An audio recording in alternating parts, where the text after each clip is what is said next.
Kentucky and Indiana historically declare first in the country. Right. That's And they did tonight, too. and they did tonight. Yeah. By no surprise to We're anybody. barely on the air. But I want to have a conversation about one of the reasons I think why, and the newsroom gets very annoyed with me when I bring this topic up. But I do think it's important and worth talking about. Something that a lot of people in Indiana and Kentucky might not realize is abnormal is the fact that we do straight ticket voting here in Kentucky and Indiana. That's not something that's a national phenomenon, at least not anymore. There's only 6 states in the country that allow for straight ticket voting. And so if you voted today, you know what I'm talking about. It means you basically don't have to read It's most the of your very first ballot. thing at the top. Yeah, you have the option. Do you just want to click this button and vote for Democrat all the way down, or click this button and vote for Republican all the way down? Then you have your amendments and things of that nature. But what that does, at least what the argument nationally has been, most states have done away with that type of voting because the argument has been is it allows voters to be clueless. Right. Right? It allows you to just go in and root for your team and not actually vote for the candidate or the party that has your best interest in mind. There's a long You don't have to be educated. You don't have to be educated, and as journalists, that's hard for us to accept because part of the pillars of what we do is to create an educated electorate.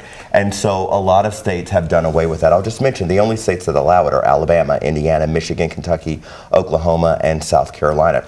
And I point this out also because we often talk about how Kentucky is pretty much a political anomaly in the country because we traditionally have a Democratic governor. In a red state. In a red state. I mean, we haven't sent a Democrat to the U.S. Senate since Wendell Ford, who was first elected in the 70s. So it's a big conversation nationally. How does this state, and that's why Andy Beshear, let's be real, he was part of the conversation for the vice presidential spot.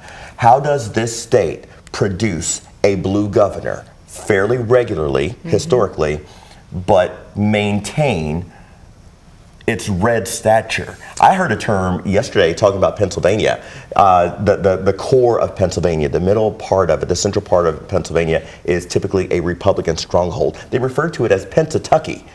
That's how strong Kentucky's stature is as a red state with a blue governor. Well, the electorate's so different. Folks who go to vote for these federal races, because they're in different years in Kentucky, are not the same ones who are going out to vote for governor. So if you have someone going out to vote for governor, say for Andy Beshear last year, it might be more so, I know this guy, I've seen him in my community, versus for U.S. Senate, they generally are more detached. So they're going to vote more based on partisan lines, some of the issues that we've heard nationally and things of that nature. Yeah, I'd be curious. I don't believe that they've come out with, the percentage of straight party tickets. When it comes down to it, if they can say, 70% of our voters were straight party.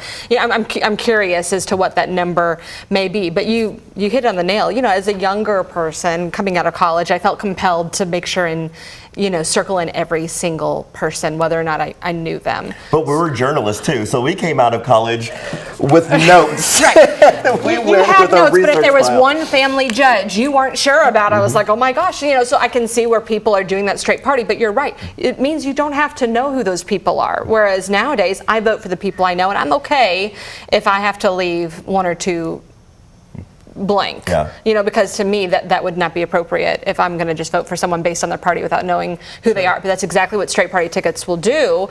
Now, I do know in the last year that I've spoken with Michael Adams, our Secretary of State, and I asked him about that. I said, have you had any controversy, anyone coming to you to talk about whether or not we should do away with straight party ticket? And he said, I haven't heard any conversation on this. He acted like it was kind of a non-issue. Well, and maybe almost like it's there, but people aren't really using it. Yeah. Well, that's why I chuckled when I brought it up, because every day for the last 6 months in the news, I'm like, what about straight ticket voting? And people are like, oh, enough, Eric, it's not an issue.